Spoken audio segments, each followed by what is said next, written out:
一次走进我们这个径山村，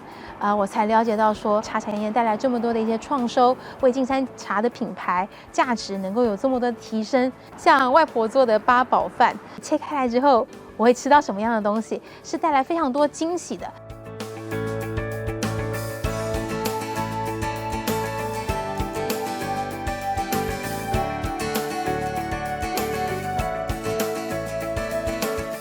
在一个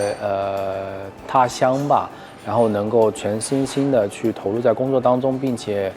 真的是发自内心的能够去为余杭的乡村振兴去贡献、去努力，我也觉得挺自豪的。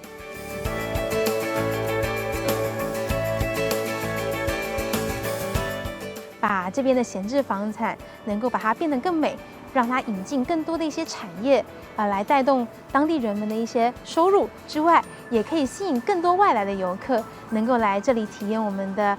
余杭的富有文化底蕴的吃住行游购娱，能够为我们的乡村能够留下点什么。